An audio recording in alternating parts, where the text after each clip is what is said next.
Yeah, I mean, the first report of it was back in March. I think the Wall Street Journal broke it all way back then that it was going to happen.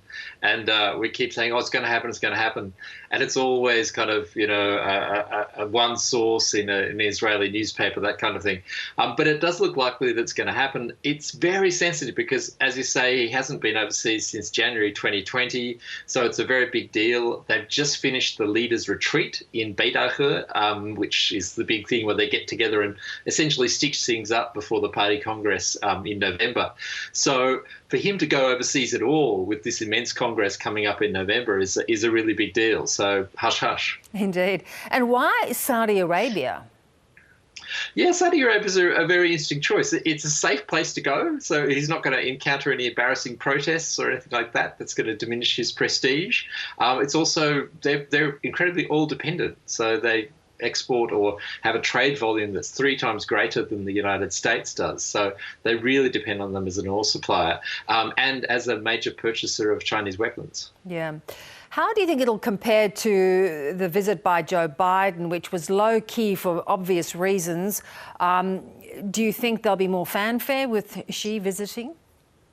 Yes, absolutely. I think he'll get the full red carpet treatment. With Joe Biden, obviously, such a sharp contrast to his predecessor. I mean, Donald Trump, had no finer friend than the Saudis, to the point that it turns out that Donald Trump and his administration covered up the Saudis developing a ballistic missile program with the help of China.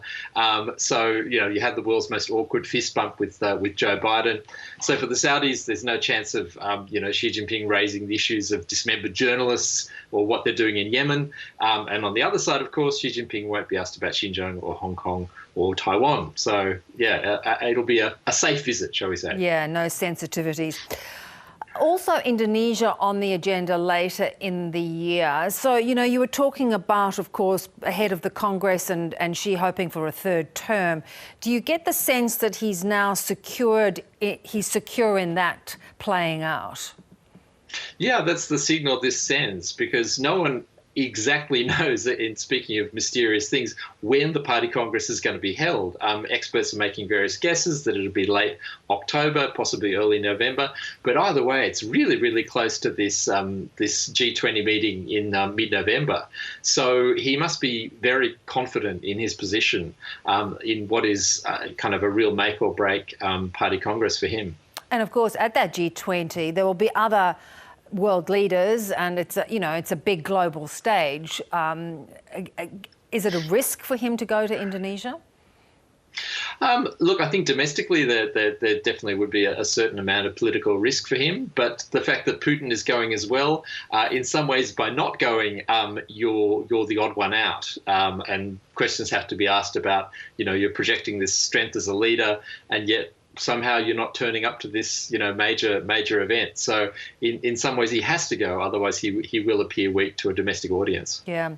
Talking of the domestic audience, there is quite a lot of economic pain playing out in China at the moment. The property sector really catastrophic. Is that going to impact Xi's standing? Look, it's one of those problems that's been bubbling away for years, and it's almost as though they didn't get what a absolute minefield they had in the property sector.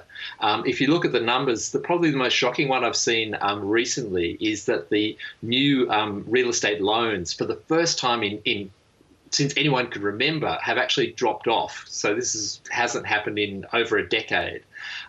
It's a really big wake-up call for the administration. You're having mortgage strikes, all kinds of things that really don't play well. So I think they've been a bit taken by surprise, both by the sentiment turning and the fact that they've cut interest rates, they're spending on infrastructure, and yet there's no uptick in construction activity, which is a real shock. Like, you'd think you cut interest rates, you spend on infrastructure, surely you'll see an uptick in that. The graph has not moved. Interesting. And, of course, we're seeing China's figures, economic figures are always quite opaque, but we're seeing almost a contraction, which is also not good news, with that massive economy slowing so significantly in terms of global recovery from not only COVID, but then now the Ukraine crisis. Yeah, I mean, I haven't really mentioned COVID, but that's a huge part of it. I mean, you have places like Yiwu, which is this immense manufacturing center in China, being tremendously affected. Mundane stuff like putting things together, all of that being delayed by these COVID restrictions. So, until they have an about face on COVID, it's unlikely they're going to be able to meet these growth projections that they've set for themselves. Graeme, great to have you on as always. Thanks so much. Thank you.